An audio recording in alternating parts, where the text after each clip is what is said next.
welcome to the Moviescramble podcast. You join us on this rather dreich Sunday morning where days are getting longer, but shit's still going down as much as ever. So, yeah. Today I am joined by a person who I thoroughly think at some point has been Queen of D-Wing and ruled over the roost, handing out snout and drugs on a whim and exacting violence upon her enemies with absolutely no problems about retributions whatsoever, because her gang takes care of everything and makes sure that she enjoys the good life. So, Queen Bee, Mary, how are you doing? For legal reasons, I can't talk about my time in D-Wing. I did have to get my knuckle tattoos lasered off. I'll let you guess what they said. I am really, really well, obviously, in the midst of all things Glasgow Film Festival, so just full of beans at the moment because I'm in my happy place, and very, very excited to talk about this film, because I know we say this every time we start a new year of podcasts. I'm like, is this film of the year? Is this top 10 material? Like, you know, I'm already excited. Brilliant. If you haven't guessed already, we are talking about a prison drama today. The 2026 film Wasteman, which is directed by Cal McMaw. No idea. We couldn't find a translation of it, so we are going with that. It stars David Johnson and Tom Blythe. It's set in an English prison where David Johnson plays the part of Taylor, a long-term inmate. He has been in prison for 13 years. He works as a prison cook. He cuts people's hair, and he has been given the chance of early parole for his crimes. At the same time, he is introduced to a new cellmate, Dee, who is a very sort of interesting man. He takes no shit from anybody, and he is an aspiring leader of D-Wing where they reside, in that if you want something, he can get it, and if he doesn't have it, he'll get it flown in at some point for you. This is a problem for Taylor because he is wanting to get the early release in order to try and connect with his son Adam, who is 14, and he has not seen him since he was a baby when Taylor was incarcerated 13 years ago. So this is all playing out around Taylor while he is basically a bit of a junkie and wanting to get out of the system that he has become totally dependent on over the last decade plus, which makes for a very interesting drama whatsoever. Now, Mary, I don't know about you, but I knew pretty much nothing about this film before it came out. What did you know sort of pre-watching it? What had you seen or heard? I had seen the poster, which is quite dramatic. It's obviously like swathes of sort of blue and green, but the font of the film is in this sort of like garish kind of orange colour. And I had seen a tiny clip from London Film Festival, which told me absolutely nothing, because it was literally just Alex Hassel's character sort of like skulking up and down a wing. So I didn't know anything about it in terms of what kind of drama it was going to be.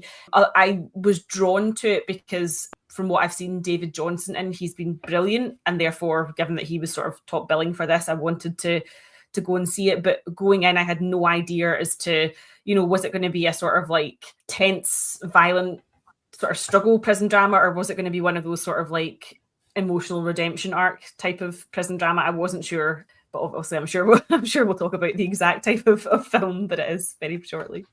Yeah, I knew nothing about it until you mentioned it. For some reason, it completely passed me by. When I mentioned it to Leslie, my good lady wife, who has not arranged for me to have any sort of prison accident so far. So far, being the key part of that sentence. Yeah. She had been to the cinema just before it. She went to see Crime 101, and they showed the trailer for Wasteman, and she was pretty much horrified about it because of the violence that was actually in the trailer. Apparently it doesn't pull any punches, but I didn't want to see the trailer because I wanted to go in completely fresh to it.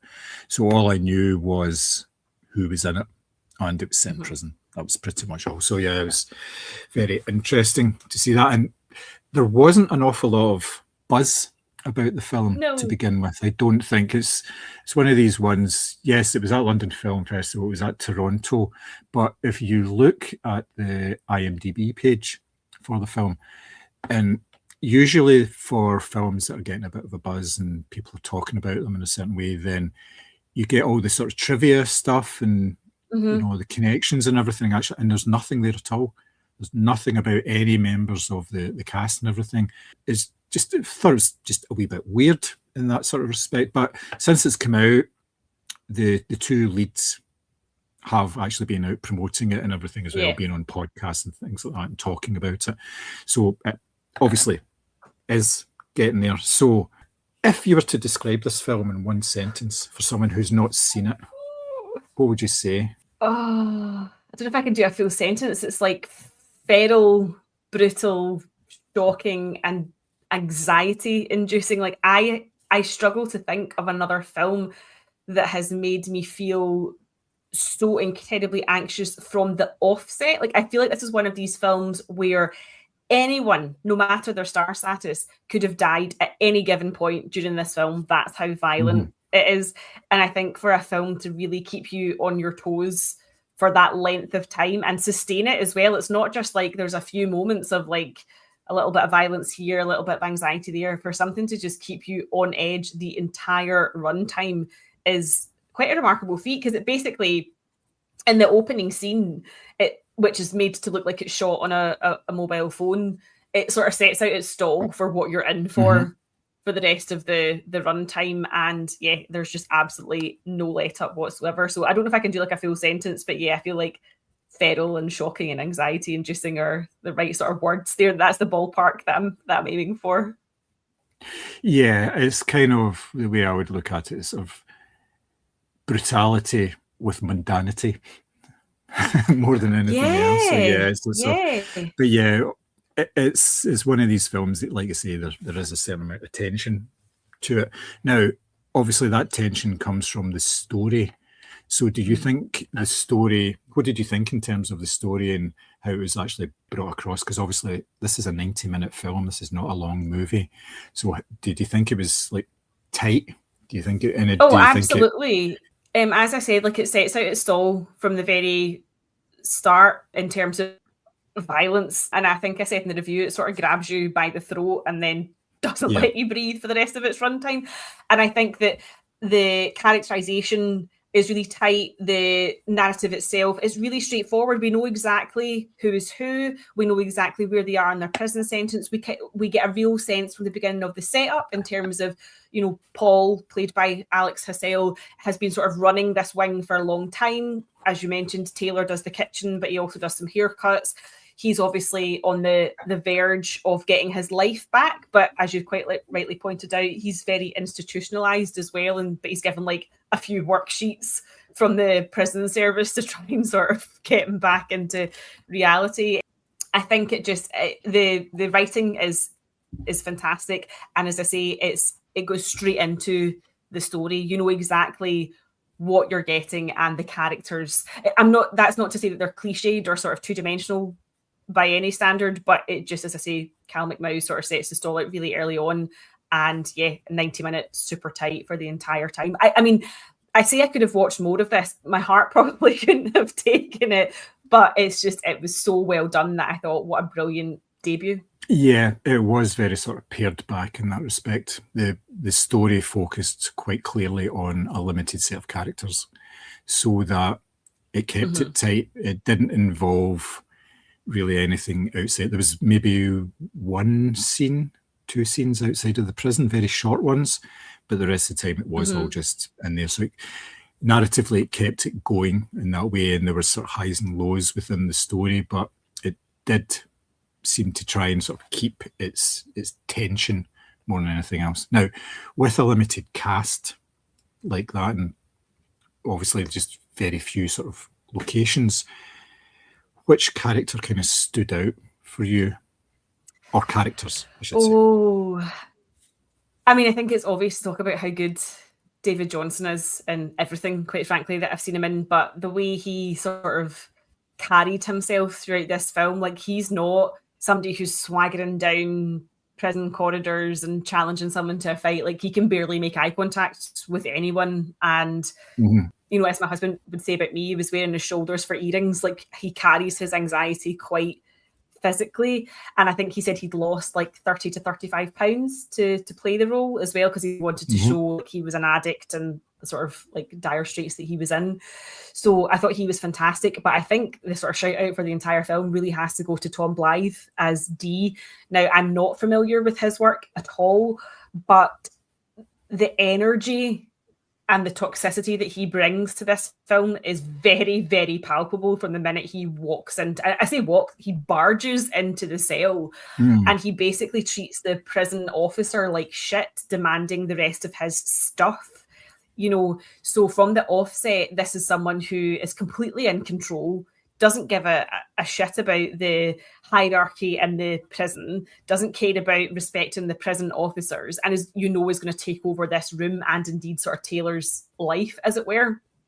And I said in the review that this is a character who truly believes there are no consequences for his behaviour, even when there are consequences. Like, it's utterly psychotic. He is so self-assured and so full of his own like substance-fueled nonsense. Like, it's one of the nastiest characters I think I've ever seen on screen, and he just makes you feel constantly like you're on the brink of something really bad. And given that, you know, this is not a big star as far as I'm aware, I don't know, as I say, Tom Blythe's work, but for him to dominate the screen the way that he did in a drama that's full of larger than life masculine personalities, for him to come in and just blow that all out the water, I thought was nothing short of incredible. Yeah, for me, it was the dynamic between the two leads. Like I say, Taylor was a character who was very much hunched over. He was very insular, kept everything to himself as much as he possibly could, because that's how he's learned to cope in the years that he has actually been incarcerated. So he doesn't have the physical strength or the mental strength in order to be outwardly violent, you know, sort of bigger than life. So he has found a way to actually cope and actually work in it. And it works for him because he cuts people's hair. He's useful to people. Cuts people's hair. He cooks.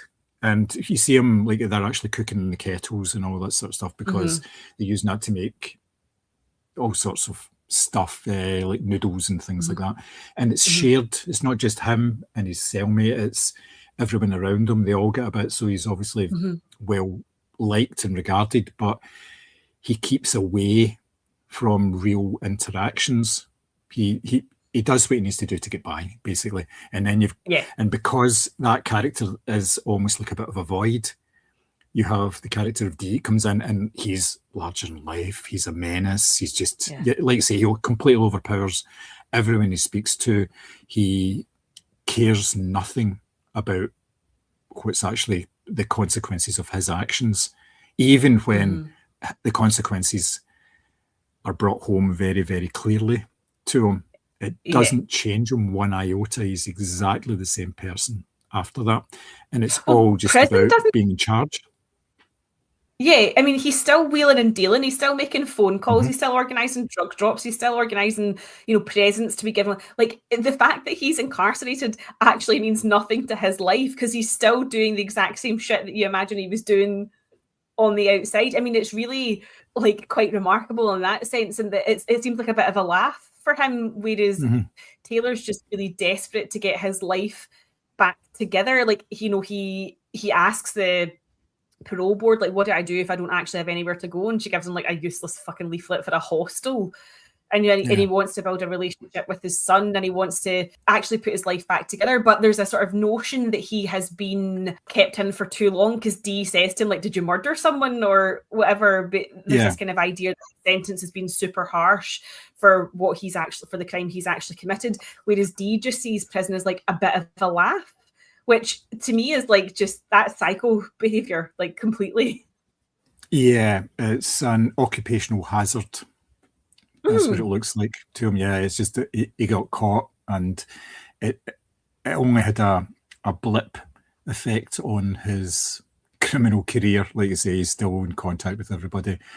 He gets stuff sent into him using drones, and nobody seems to care about it. You know, it comes in, it gets dropped, just carries on as normal. Life just carries on. It's just this very, very strange. But yes, I thought the dynamic was there. You couldn't have 2 or 3 characters who had that sort of same energy about them. Obviously, you have the rival.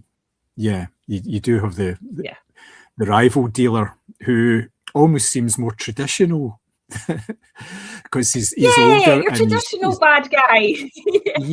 yeah. And like you say, it's we've seen prison dramas before. We've seen all this kind of thing. But I would counter that by saying we don't really see that many prison dramas now. It's not the same. You may see dramas that have elements in prison, but you don't really see ones that are based in prison an awful lot anymore. Occasionally it comes back to it, but it's not the same sort of standard film that you get. It's gone the way of the Western as well, you know, that kind of idea. It's not really done at all because it's been done to death, and there's not very much you can do, which is different.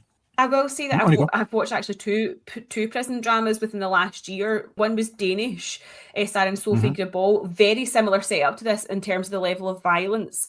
And she's a prison officer who gets blackmailed by a prisoner, so she has to smuggle drugs in, which I thought was very good. And then there's also Il Re, which is an Italian drama, and it's a crumbling prison, but it's in the round. And it's about the sort of like boss, obviously, of this prison. That was, if you like Gomorrah, I would seek that out. But I feel like British dramas, you're right, have moved away from this type of thing. It's maybe something that's sort of been picked up elsewhere. Yeah. Obviously, the television series format, this is a film, so it is slightly different. But I mean, for a while on British TV, you couldn't really move. You'd like Bad Girls, The Bill, all of this sort of thing. Like they were like proper.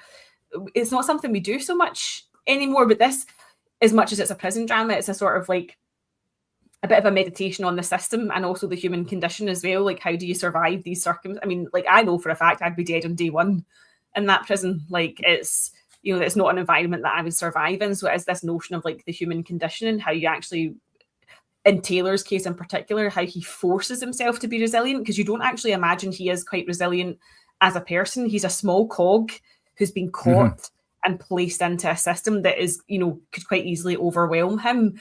Whereas, as I say, Tom Blythe's character and Alex Hassel, you kind of feel like they've made a career out of being in prison itself, you know? Yeah. So obviously they're the sort of main characters in there, and there's a whole bunch of people around them. Do you think they were given enough screen time, or do you think maybe was there any that was kind of underused in any way?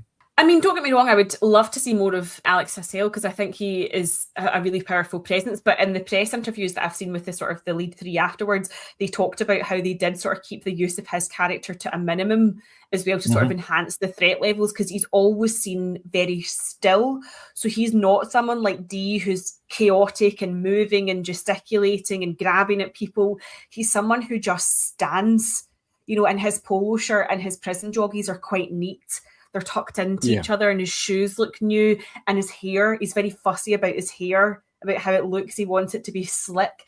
So there's a power in that as well, and how still he is and how perfect he is in comparison to the chaos that's going on all around him. And then you have, I think it's Corin Silva and Leighton Blake that sort of play his henchmen. Now, they're obviously nowhere clever or as intelligent or as put together as he is, but they're sort of useful heavies. So whilst you would like to see more of these characters, like, they've made the right choice in terms of the rhythm of the film to keep them to a minimum, because actually it really is about Taylor and Dee. And as I say, this is a film where it feels like anyone could die at any given point. So you are kind of wondering who the hell's going to make this out alive.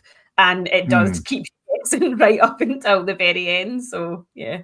I did like the use of the prison officer roles in this.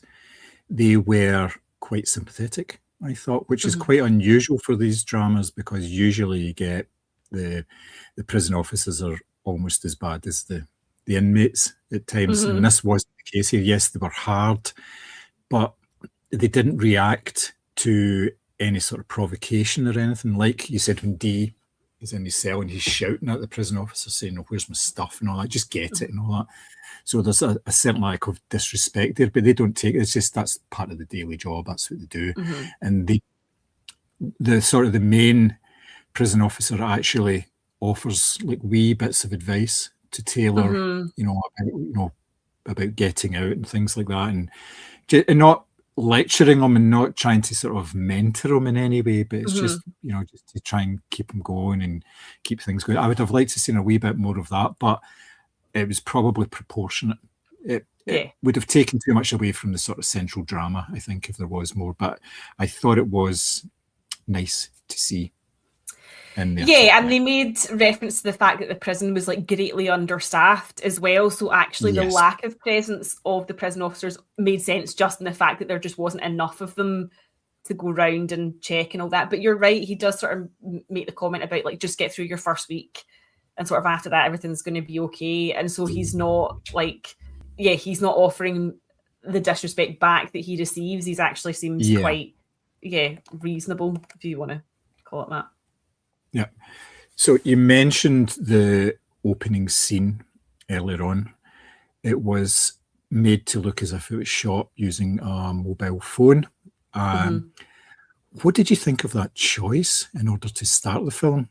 In terms of, as I've said, it sort of sets out its stall really quickly because the violence I thought was, I actually was sitting in the cinema and I grabbed Chris. I was like, oh my God, I did not realize this was going to be, they are, like Alex Sissel's character is kicking the shit out of someone and then he eventually drops a television on his head. Now, you've never heard the sound of a television meeting human skull before, and I don't think you can get it out your head that easily either.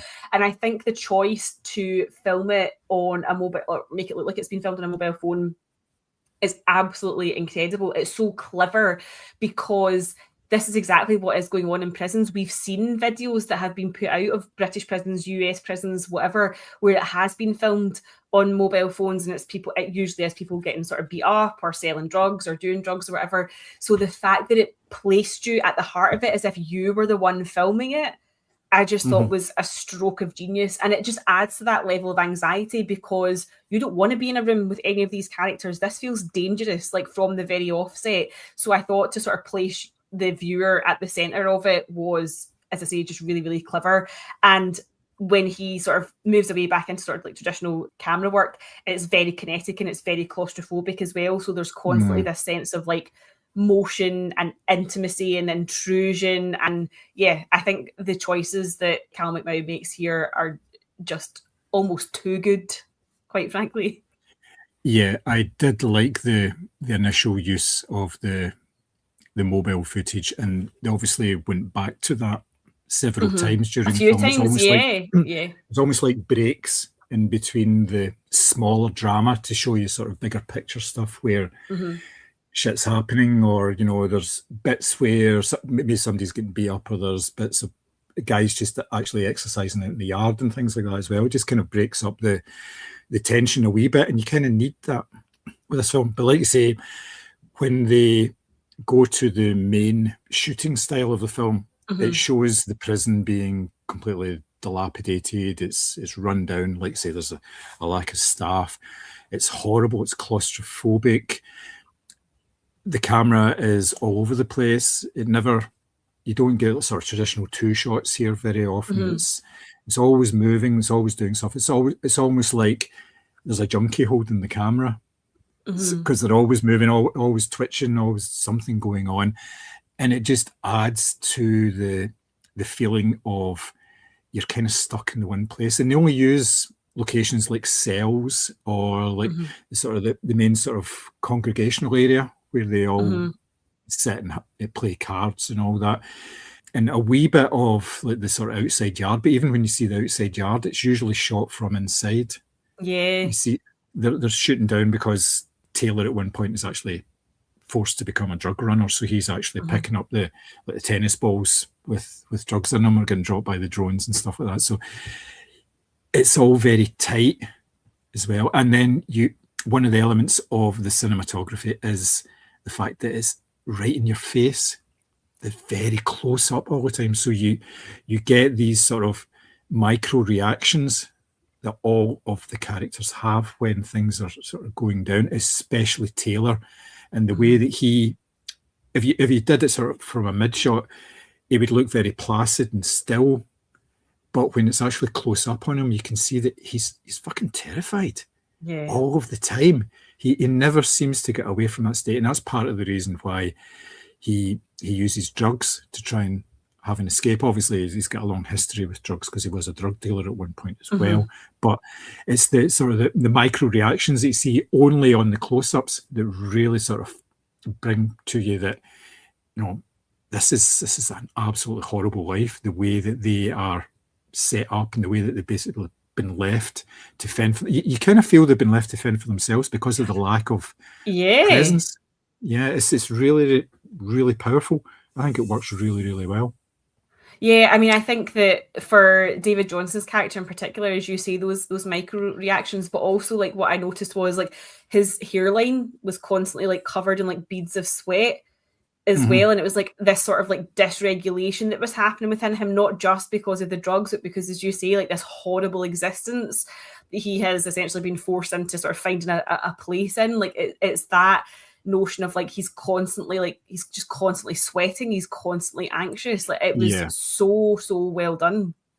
Yeah, especially when he's cutting hair, because he's cutting hair most of the time with clippers, and you can tell that. And the people that he's doing it for are not very nice people, like you've said. You know, they are the heavies, so he can't make a mistake. He can't get anything wrong. He can't cut them in any way, even by accident, when he's doing this. And because he's using clippers, there's less chance of actually cutting somebody, but there's still the chance of making a mistake and making somebody look less than ideal with the haircut. And he actually starts cutting Dee's hair as well, and he does that slightly differently because he's cutting it with the clippers, but he also uses a razor blade. He melts one of the wee razors, melts the plastic of it and takes the blade out, and he uses that to do the wee edging bit around his ears and everything. And you can see Dee's looking at him like, one cut here and you're toast, you know, you're done. And you can, and that's even worse for him because if he's holding a blade next to the side of his head, and you're thinking this could go sideways so quickly, and he's locked in a cell with him at the same time. So I know, it would not end well for him at all. So yes, what did you think of the music and the score in this? So my very much on the spectrum husband, the opening bars of the first piece of music came on, and Chris turned around to me in the cinema and went, "That's Forest Swords." I was like, "How do you know that?" And then, of course, it comes up at the end like that. So I thought the music was absolutely incredible. Forest Swords, obviously, the artist is credited as Matthew Barnes, his actual name. That's the name of the goes up in the credits. I thought the soundtrack acted like a pulse throughout the film because it is that sort of like throbbing, sort of almost like alarm-esque type of noise that it permeates the film as well. And sometimes, as I said in the review, it hits you kind of like a shock of cold water because the actual soundtrack comes out of nowhere, and it's not a needle drop that you were expecting. It's not signposted, "Oh, we're going to play some music now, guys." It literally just happens. And I thought it really sort of underlined the sense of dread that we as an audience feel watching the film, but obviously these characters are living with constantly as well. So I thought it was phenomenal.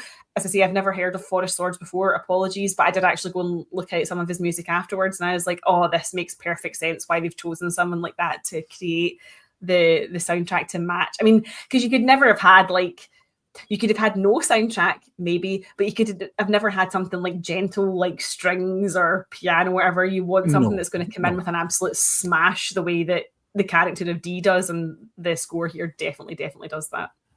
Yeah, sort of dark electronics, really, more than anything else, isn't it? And it's like you say, there's a sort of a thrum in the background, but it ramps up whenever it's needed to, and it really does. It is very impressive. And then you've got some needle drops as well in there, just when there's like a whole sequence where Dee and Taylor start getting on very well, which is quite suspicious in itself. Why would Dee, I know he wants to pass the time, so therefore he will be spending an awful lot of time Taylor, but they start partying and it's all drugs and everything, and and again that adds to the claustrophobic element of it, because they're all in this cell and they're all jumping about and dancing and stuff, and there's maybe about a dozen folk in it, and it's really tight, and it's just, it almost looks like a club scene. If it wasn't drawn out and see the background of it, see the bars and everything, then you would think this isn't a club scene with somebody just holding up a mobile phone and just everybody's like going for it because they're completely out of their faces. But yeah, it was really excellent, really powerful stuff, and like you say, fitted very, very well with what was actually going on. There were quite a lot of elements in it where there was no soundtrack and it was just the noise, and that's another thing. There is a constant noise in prison. There's always somebody shouting, or there's something going on, or doors slamming or whatever, because it's all metal. Everywhere you go, there's metal. It's, you know, it's no like softly closing doors that work on their own or anything. It's all very harsh, and that was always there. You would always get this sort of noise in the background, so it was constant. There was no silence, which obviously would not be very good for Taylor's mental health either, because there's just kind of this whole noise about it. And the only time there wasn't any noise was when he was in with the people who were arranging his parole, and that was just quiet. It was an office-based environment, and you could see that he felt really unsettled by the whole process. And I think part of that was to do with the fact that it was so quiet, and he wasn't used to the fact that there was nothing actually happening there. So yeah, no, I completely agree. And actually, it's one of those things where for the past 13 years, he's never been alone with his own thoughts, either because he hasn't allowed himself to be through the substance abuse, or because, as you say, there's just constant noise. So to find himself in a quiet office where there's like carpet and soft chairs and everything's, you know, actually quite, you know, semi-decent looking, and to have no sound whatsoever, because you see him, his legs are kind of bouncing and he's like, you know, footering over the paperwork that he's been given. It's probably because he's actually, for the first time in a long time, he can actually hear himself think, and that's probably terrifying for him as well. The title of the film, Wasteman, refers to, well, it came up in your review, it refers to someone who is basically a waste of space, a person who is wasting his time. It's never mentioned in the film. He's never called that by anybody in the film. Do you think it was unnecessary because you could take everything from the visuals and the story, or what? Yeah, I don't think it needed to be said, because, you know, we see from, for example, when Taylor phones his ex-partner and he's asking her to see his son, and she's like, we don't need you in our lives, like, you know, she obviously thinks he's a waste of space. He feels like a failure. He feels like a bad dad, like a bad person. He feels the guilt. And actually, he's surrounded by people who don't feel that way about themselves. Like, Dee is not thinking of himself as a failure. Paul, the Alex Hassell character, and his sort of henchman Gaz, they're not looking at themselves thinking, oh my God, what a waste. They're thinking, we're building an empire here. So I think it's one of these things where it's probably, he might not have had the word levied at him throughout the film, but you can tell that he internalizes that about himself. And so much of this, as you've said, is about micro reactions. It's about understanding what's going on in his head. And so I don't think it needs to be said. I think we know that's how he feels about himself. No, I think you're right. It's basically, the film describes what a waste the whole thing has been, because he's obviously been in there for 13 years. The best part of his life is gone. The early years with his son is gone as well. And his son, he obviously has to try and win back some sort of respect from his son, who will not have been told good things about his dad, which is quite right, because his dad was involved in death of 2 kids. So, you know, so there's not really good things to say about him. So, yeah, everything he's doing is basically a bit of a waste, which is a real shame. It really is. But yes, so you mentioned obviously the conversation that you had with his ex-partner. Did you think the dialogue and everything was realistic in the film, or do you think? See, I don't know, because obviously it's a different world. But do you think it felt authentic? I mean, from my time in prison, it definitely Yeah. felt similar to. No, I would say credit to the writers, Hunter Andrews and Evan Doran, because I think the script at times often feels like quite improvised. Like the dialogue is sharp, but it also feels really like lived in and authentic, and sometimes uncomfortably so, because you think, my God, people really do speak to each other like this. But I think it does a really good job of capturing who these people are as individuals, but also what it's like to try and survive within that system, so you don't vocalize any vulnerability or any distress or whatever, because it just marks you out as weak. And so all these characters, what they're saying and what they're thinking are quite often two different things, but I think the dialogue keeps things really, really sharp. And I think the rhythm of how they speak and the way they speak to each other does a good job of sort of allowing us to get to read good subtext as to who they are as people. Yeah, I didn't understand everything that was being said, but I shouldn't have to understand everything that was being said, because, like you say, it's the way that it's delivered, and it's the context of it, what the situation that it's actually been delivered in. So if I don't understand a phrase or a word, then that doesn't matter to me, because you're not going to necessarily feeling, pick up on the slang, but you know, if someone's spitting a word at you, they've probably not called you something that nice. Oh yeah, definitely. I think it's very clear in that way, and I think it works in that respect, because you think they're not going to speak in a certain way. At least with this film, you could understand everything that was said. It was very clear what they were saying, and that's got to do with the fact that you're in an environment where you can hear people actually speaking. So, and they use language as a precursor to violence. So it's always the threat. So they're obviously always going to be clear about what they're saying. There's not going to be any sort of misunderstanding. There's not going to be mumbling that you could get sometimes in dramas and things like that. So, yeah. So, do you think this film actually is trying to make a cultural statement, or did you just think it's a prison drama? I think it does a little bit of both, because I think, as I've said, in Taylor's case, there is the suggestion that that the punishment does not fit the crime, that he has been incarcerated for too long. And there's also this notion that he's too institutionalized to successfully thrive in the outside world. And when you look at someone like Taylor, who, he obviously can cook, he can obviously cut hair, but you think, what business is going to take a chance on someone who spent 13 years in prison? So it does sort of suggest that we need to look at the prison system or the justice system more fully. And then equally, as I say, on the flip side of that, you've got someone like Dee who really doesn't give a fuck that he's in prison. It's not going to stop him from doing whatever he wants to do. So you would argue that it's not performing the rehabilitation service that it's supposed to, because he's just going to keep on living his life. And as we've seen in the film, prisons are understaffed. The staff, obviously, there's that huge scene where obviously they actually bring in like the riot shields and stuff like that as well, for extreme cases. And it does sort of commentate on what it's like to be in the system within contemporary Britain, and the different characters that you might come across, and how easy it is for someone like Taylor, who seems a little bit more vulnerable, not diminishing that obviously he was responsible for the death of two kids, but he seems a little bit more vulnerable within this film, and yet there's no extra safety, there's no extra precaution for him. He's just in with everyone else, and he somehow has to find a way to survive. So I do think it is offering up some sort of social commentary, especially with the footage and the mobile phones, because that's something that you do see appearing on like a Channel 4 documentary or the news or on social media every so often, as a clip from a prison where something really bad has gone down. So I think the choices that are made in this film and the way that the story is told is definitely saying, this is our justice system. Like, are we happy with it? Does this look like a centre for rehabilitation to you?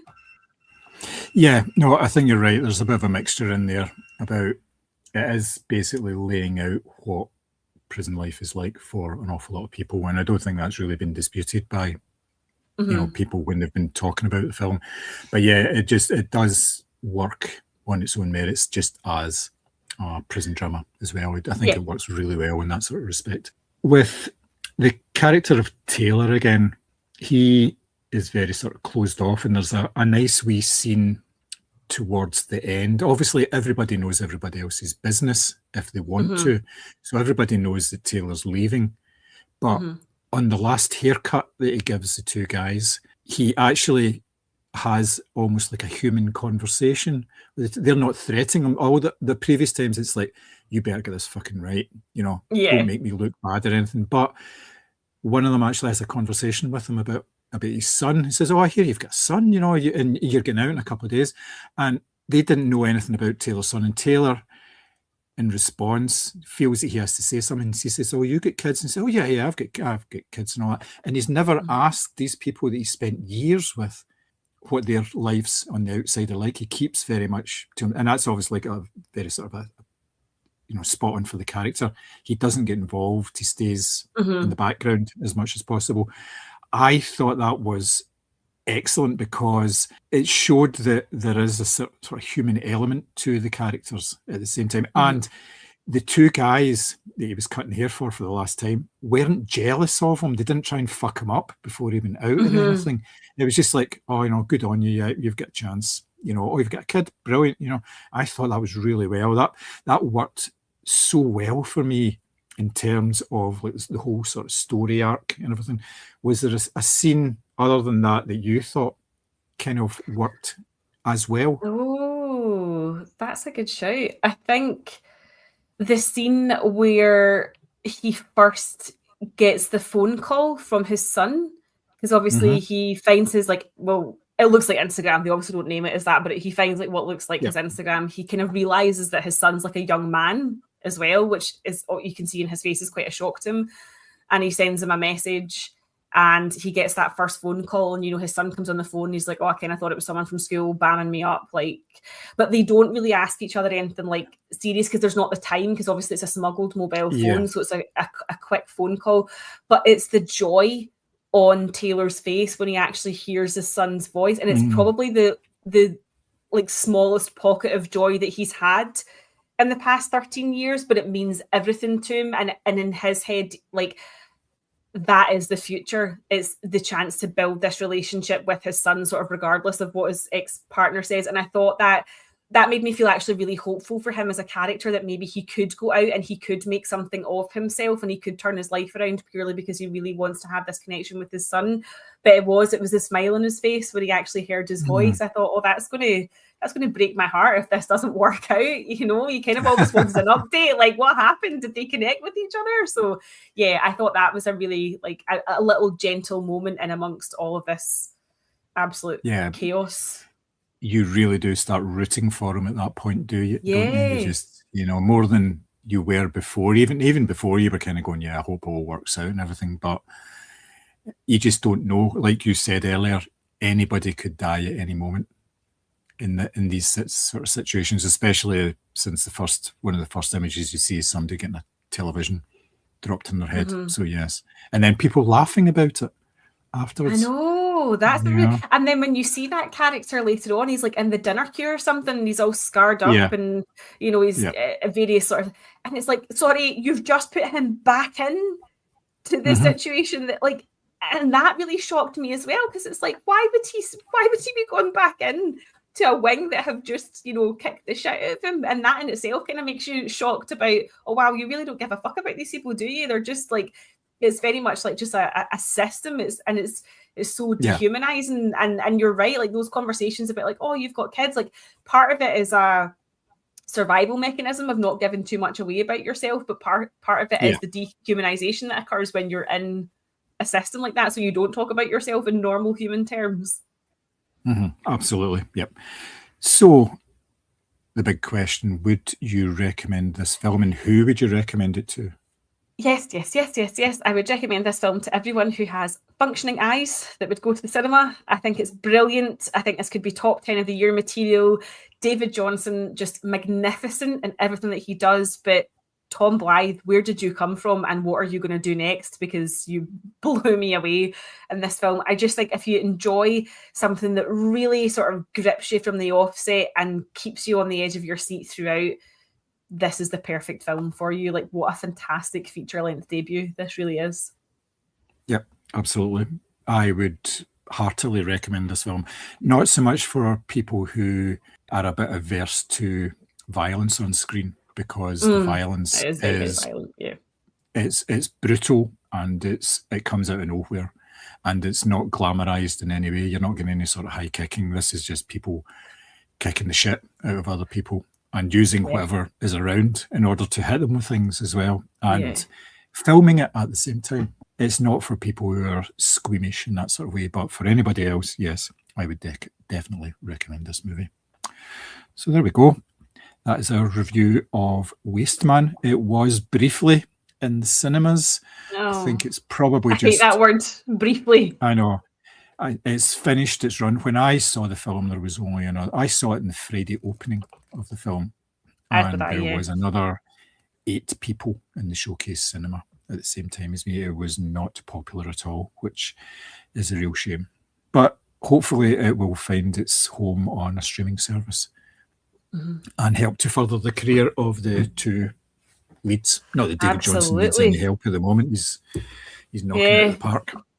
So to work with our review of Wasteman, we thought we would have a look at our top 3 prison dramas. Now, we have literally decades of films to choose from in this case, and it would be very easy to choose certain ones.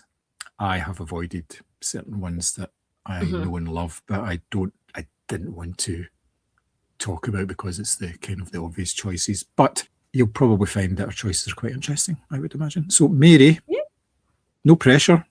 No pressure, doll. I know. You're up first. Oh, okay. Well, if we're talking about films that do tension really well in a prison drama, I have gone with the 2008 Steve McQueen film Hunger, which stars Michael Fassbender as Bobby Sands, the IRA activist, if you want to call that, who goes on hunger strike in prison. So we obviously have Michael Fassbender's physical transformation throughout this film. He really did. I mean, Michael Fassbender's not a big guy at the best of times, but he really does put himself physically through it in this film. And I think from the opening moments, this is a film that plunges you into physical deterioration, what it means to be resistant politically, and the brutal mechanics of state power. The tension in this film comes from the silence, comes from the stillness, because the dialogue is quite sparse, and obviously the erosion of Fassbender's body throughout this film. There is lots of long, unbroken shots to sort of force you to sit alongside the characters as they suffer, and there's obviously this really famous sort of 17-minute static conversation between Bobby Sands and a priest as the 2 men debate the ethics of martyrdom, essentially, as well. I think this is a film that's been described that uses the body as a battleground, and I think that's a perfect descriptor. It's about political identity, it's about endurance, and it's about whether it's morally okay to sacrifice yourself for a cause. The film doesn't romanticize Bobby Sands or indeed the hunger strike. It is presented as, quite frankly, awful. There's the dirty protests up the prison walls, as well as his, physical starvation. And I just think it's a really good performance from Michael Fassbender, and it does a really good job of exposing the bitterness of the prison system, but also the justice system at that time, attitudes towards Ireland in particular. And it shows how systems sort of justify cruelty and how individuals can be reduced to inhumane circumstances, and also they become symbols as well of a movement. I just think it's an absolutely brilliant film to watch. It's obviously not one to watch as light-hearted viewing. It's extremely it's aware of its own weight, if that makes sense, but it's a phenomenal performance from Michael Fassbender and a brilliant prison drama.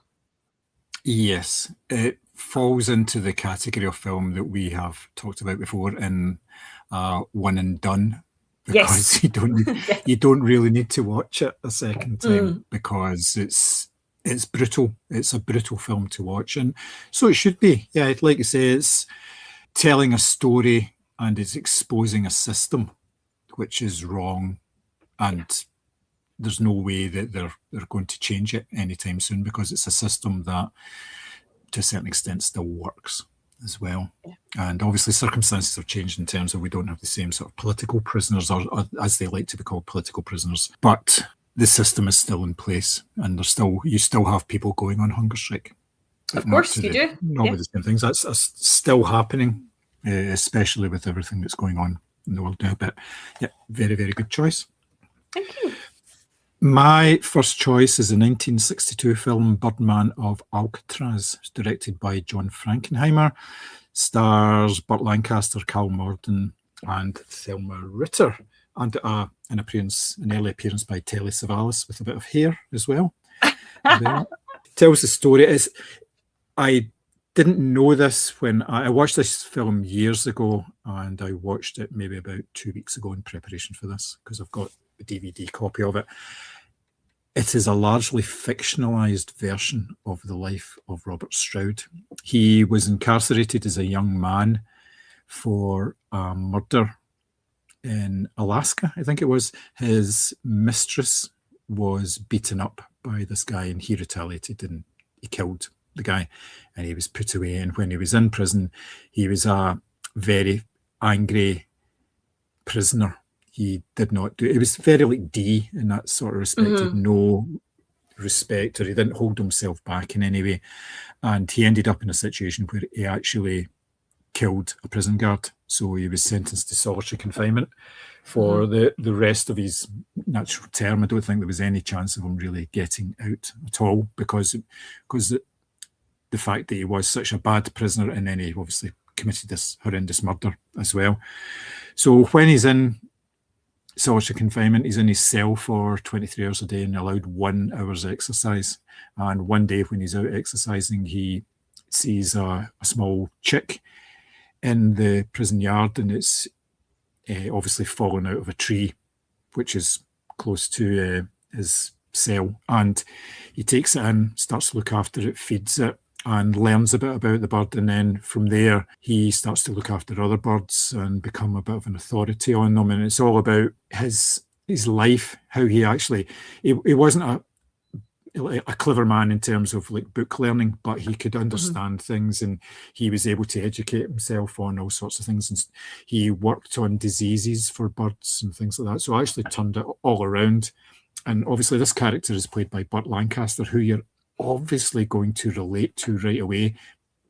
And like the sort of the harsh side of him isn't really portrayed as being that harsh, but then the gentle side of him when he does what he does in terms of like becoming an expert on birds and all that. And then eventually he gets moved to Alcatraz, and there are no birds there, there's nothing at all there. So the name's a bit of a misnomer as well, because he wasn't allowed to keep any birds or anything there. But he's sort of portrayed in quite a sympathetic way, but apparently in real life he was a bastard the whole of his life. He was just a horrible guy, you know, the real person. So it does, you know, it is very much a sort of a fantasized version of it, and ended up like Burt Lancaster got an Academy Award nomination for his portrayal, which you can understand because it is very good, but it kind of shows you the way that stories can be fictionalized in that way in order to mass market it. Because if they told the actual story of him, yes, there is the Birdman element of it, but if they told the actual full story of it, people wouldn't have gone to see it, because you know there's nothing to sympathize with here in real life. So yeah, it is kind of strange that way, but as a film it works really well. It talks an awful lot about the prison system, and again you have sympathetic prison guards here as well, because they are the only contact for the prisoners in solitary confinement. They can't speak to anybody in the general population or anything like that. They've only got their cellmates who are all also in solitary, and it's the prison guards are the only people that they can actually speak to outside of it. So they have to be able to get along, and that's part of Robert Stroud's growth. At first he fights against the prison guards in every aspect, but then he realizes basically he shouldn't be a dick all the time, and starts to get along with them. So it's a really good drama, but completely false. I think it's always disappointing when you find a film like that and you're like, oh, what a fantastic story. Then you look it up and it's like, actually, the real person was this, and you're like, oh, for God's sake, that was kind of a bit disappointing. Yeah, it's the same way that you really can't look at any of these sort of Hallmark type films about Prince Andrew or anything like that now. Andrew and Fergie, you know, a royal love or whatever. Exactly, because they are out there. I know. I mean, that might actually make me watch The Crown, as if they brought out a series, an up-to-date series of that. Yeah, that'd be good. That'd be good. Okay, so your second choice, my dear? So I have gone for the Stefan Ruzavitsky 2007 film The Counterfeiters, which moves us neatly from Northern Ireland to Nazi Germany. And it tells the true story of Operation Bernhard, which was the largest counterfeiting scheme in history run inside a concentration camp. The film itself is obviously less about the mechanics of forgery and more about like how to survive, obviously, in this, the worst of all humanity. So the tension here comes from like basically every character is trapped in the dilemma of you can cooperate and live, or you can resist and die potentially. The film constantly asks us whether survival under such conditions is a form of complicity. And then you've got like the claustrophobic workshop, the constant surveillance, and the knowledge that one mistake could mean execution, sort of keeping you on edge throughout that. So I think this is a film that goes into sort of like identity and guilt and the ethics of survival a little bit the way that Wasteman does as well, about how you actually survive in a system like that. And obviously when you have a system of oppression that forces you into these impossible choices, how does that impact you as a person? So I think this is a really good film to watch if you like a World War II drama. I'm obviously partial to one. I think it's a really good one to watch. It's quite restrained. Color palette's obviously quite drained. The camera feels quite intimate. Again, it's this kind of like one setting, claustrophobic sort of situation. It doesn't do melodrama. It's all very matter of fact. There's no big sort of like grandiose statements or speeches or anything like that. It literally is just these people working away on these forgeries. You have Karl Markovich, whose sort of performance kind of anchors the film, because we see all of his internal conflict, you know, stoic on the surface, but constantly torn between self-preservation and sort of moral responsibility. And August Diehl, who is a very well-known actor as well, providing the sort of ideological counterpoint. He refuses to compromise, even when compromise would mean his survival. So I think what this film does is remind us how authoritarian systems corrupt absolutely everything that they touch, and that even wanting to survive is a form of guilt. And it challenges this notion of like what it is to be a hero and how to resist. Because obviously, as I say, there's no big speeches here.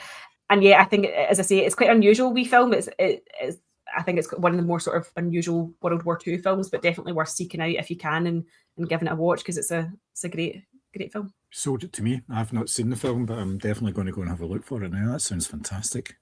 Yeah, it's a really, really film. Yeah, yeah, and it's not like, as I say, it's not one for high melodrama. It's just one of these films where you're just like a bit like Wasteman in the sense that every move you're just like, fuck, anyone could be dead at any given point. So that's what kind of keeps you sort of on edge throughout it.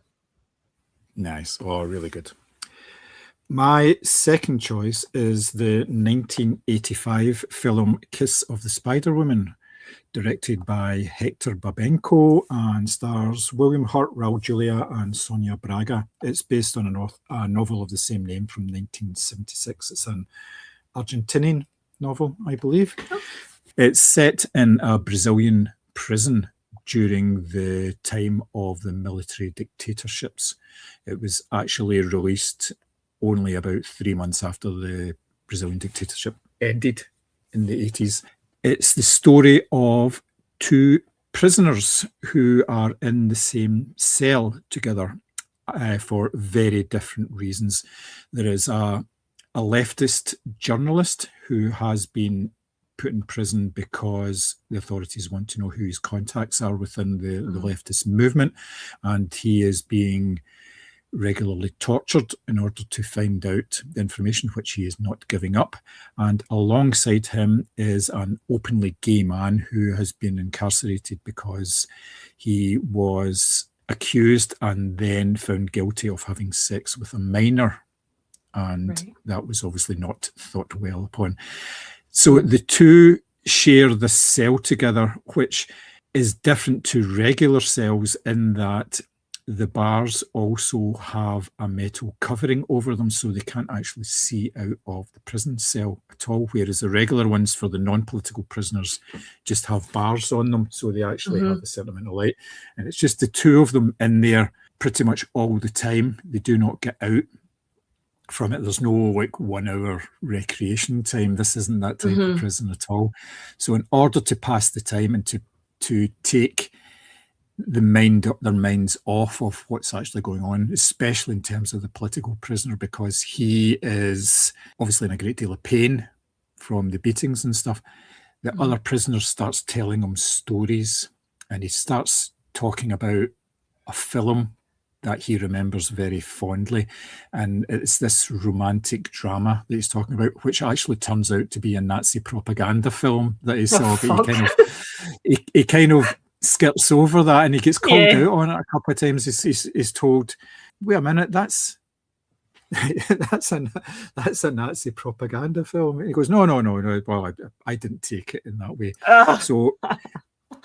So when he's telling the story, the film actually shows you the scenes, and it's all sepia tinted scenes with Sonia Braga playing a couple of different roles in this, and it's all about her love for this high-ranking German official, and it explains it all in very flowery language, and it's a way of like sort of taking them out of the situation they're in and everything. But at the same time, there's stuff going on in that the political prisoner called Molina, he actually gets sick, and they don't know if it's something that they've put in his food or if he is actually genuinely sick. So there's an element of that going on as well.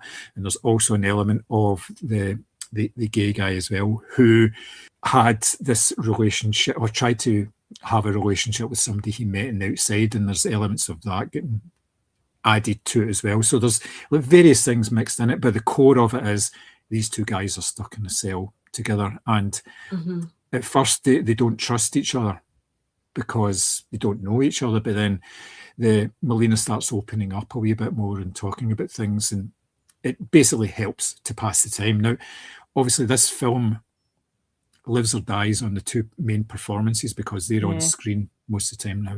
Raul Julia is a fantastic actor anyway, or was a fantastic actor anyway.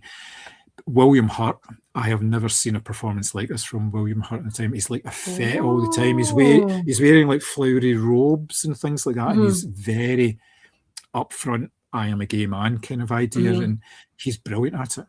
He comes across so well. It's such a powerful performance from him, and apparently he's a bit of a bastard to work with, and he's openly said yes, he was kind of difficult during this production as well. But on the counter side of that was, this film only had a budget of $1.5 million in order to get it made. And even in 1985 sort of time, that's still pretty low.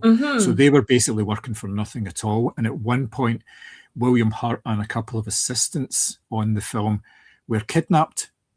But like local gangsters kidnapped them, but then they let them go really quickly.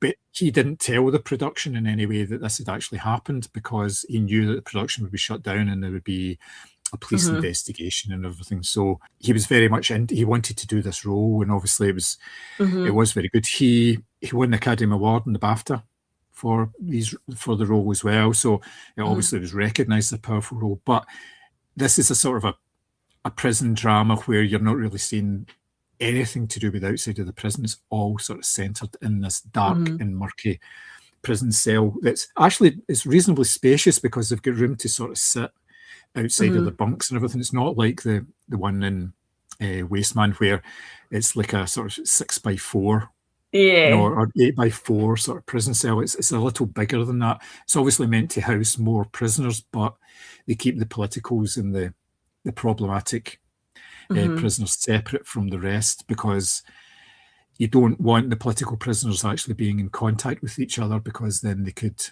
help each other in a way. And sort of, if one of them is getting beaten up, there's obviously some sort of support there for them, so that they're not going to spill who they've actually been speaking to and all this sort of thing. So it works really, really well. And I had never seen it. I knew about it, but I had never seen it, and I watched it especially for the podcast and doing a wee bit of research as well. There was a version of it done last year, which with Jennifer Lopez. Yes, and it's a musical. Oh, I didn't know that. Okay, I didn't know. Right, that, wow. So that came last year. I haven't seen that one, but obviously this is the sort of classic one. Yeah, no, I haven't seen the original either. I would love to see it, but I did remember reading about that last year and thinking, I thought that was a film from a while ago and I didn't think it was a musical. So there you go. Yeah. So your third and final choice? So keeping to the early 2000s, I have gone with Jacques Audiard's Un Prophète, which is a sort of coming-of-age story, crime saga, prison drama, and socio-political commentary all rolled into one. So it follows Malik, who's played by Tahar Rahim, a young French Arab man who goes into prison with nothing, essentially, and slowly learns how to navigate, manipulate, and dominate the criminal ecosystem inside. A bit like Wasteman, the tension is built through constant threat. Malik is obviously very vulnerable when he arrives in prison, and you're sort of aware of shifting allegiances, potential betrayals, and the film has been described as like prison as a chessboard, and it definitely is that, and Malik has to basically learn to play the game faster than everyone else. This is Tahar Rahim's breakout performance. This is the first film I obviously saw him in. He is absolutely incredible at both the vulnerability of that frightened newcomer to the sort of calculating leader that he becomes throughout the film as well. It's a film that really looks at, again, sort of like power and identity, but also marginalization, how these big institutions and the justice system fails people like Malik because it pushes them towards criminality inside prison as opposed to rehabilitating them throughout it. I think it's a film that's really well paced. The camera obviously stays really close to Malik throughout, and the prison, again, a wee bit like Wasteman, feels really sort of like lived in and chaotic, but also very plausible as well. The dialogue feels really, really natural, really lived in, that sort of thing. I think it's a film that obviously is designed to critique the French sort of social fractures, its treatment of immigrants, the prison system, the cycle of violence that these institutions sort of create. Malik's rise is impressive, but also incredibly tragic as well. The prison system is obviously designed to break young men like him, and I think that Tahar Rahim, as I've said, is absolutely flawless in this lead role. And if you haven't ever seen him in anything, this is definitely a good starting point, a good entry into his body of work. And he's an incredibly versatile actor who's gone on to do everything from The Last Panthers to The Mauritanian to The Serpent. And he's recently just worked with Julia Ducournau as well in her new film called Alpha. So yeah, this is just a really good film. Again, quite brutal and quite shocking, but a really good film just to sit down and be amazed at the level of performance. It was very much a darling of the film festival circuit as well. It was all over that, and it got lots of sort of commentaries and the likes of The Guardian and things like that. I remember at the time. I haven't seen it, but it's very, very highly regarded. And obviously a good way into Tahar Rahim as well. So yeah, excellent choice. Excellent choice. Thank you. My final choice is the 2017 film Brawl in Cell Block 99 from director Craig Zahler. It stars Vince Vaughn, Jennifer Carpenter, Udo Kier, and Don Johnston. It basically tells the story of a man called Bradley, who is a big hulk of a man. He gets laid off from his job, and when he returns home, he finds a love bite on his wife's neck, and she admits to having an affair. So he says to her, "You get into the house," and what he does is he exacts vengeance on her car rather than on her, leaving her unharmed. And then after that, they have sort of a heart-to-heart about all the problems in their marriage and sort things out. Forward on 18 months, his wife is pregnant. He is at a loss for work, and he's been working for a drug dealer. He's involved in a deal that goes sideways because the henchmen for the drug dealer, rather than ditching drugs when it's a police sting operation, decide to open fire on the police. So he's in a bit of a quandary what to do. He obviously doesn't want to die, and he doesn't want to get in a shootout with police. So he kills a couple of the henchmen, and he gets put away for it because obviously he was involved in a crime. He gets put away for 7 months. His wife is then kidnapped by the bad guys on the outside, and he is forced to take on a job where he has to get into another prison in order to kill an inmate who is held in this sort of high security prison. And the way to do that is basically to be a complete bastard and start a riot, which he does. And it's massively violent. This film is massively violent from start to finish. This isn't your cute, cuddly dodgeball Vince Vaughn. No, it's definitely not. He is a complete bastard. So when he gets to this high security prison, he actually finds that the prisoner he's looking for is held in cell block 99, which is for like the really bad prisoners, and he has to exact a certain amount of violence in order to get there as well. And when he gets into the cell block 99, things really get much, much darker. I won't say any more because that would be giving away the sort of premise of the third act. But this is a horrendous prison film. It is massively violent. Again, violence comes out of nowhere. It is brutal. Bradley uses whatever he has to hand in order to get his own way. And he's an ex-boxer as well, so he's fit and he is strong. And it's, in a lot of ways, it's a horrendous film, but it's a very compelling film as well. I saw it with a crowd at the Sitges Film Festival back in 2017. Oh, wow. And the noises they were making while bones were breaking and heads were getting squashed and things was unbelievable. It was it was an interesting screening of the film.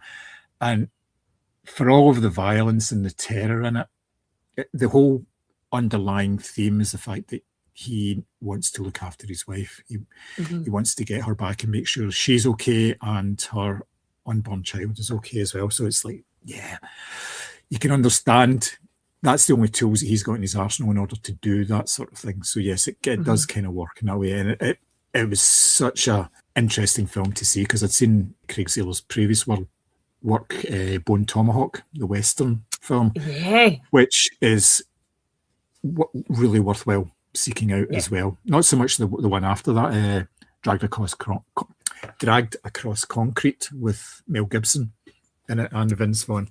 Oh, yeah. I didn't realise he'd done that as well. Yeah. That's the last film he's actually done. He's done other stuff since then, writing-wise, and he's got stuff in the pipeline. But yeah, that was the last film that Ziegler did for cinema release. So yes. So yes, that's my third bloody and brutal choice. Yeah, that's a great pick to end on. I remember watching that film and just thinking I would never see Vince Vaughn in the same light ever again, you know? Yes, it's an incredible performance by him because you haven't seen anything like that from him at all to that point. It's been like the Wedding Crashers and all this kind of stuff. It's been so far removed, and he obviously came up on the back of lots of comedies and stuff. I know he did other stuff. He's done other stuff since, and he was in the second season of True Detective. Yeah, that's right. He was not a particularly nice character, and I think that kind of came from this role more than anything else. So, yeah, very good indeed. So, there we have it. That is our podcast for today. We have obviously talked about a number of prison dramas, and dear listener, if you have any ideas about films that we have not seen or not mentioned, then please do drop us a line. You can find us at all the usual social media channels.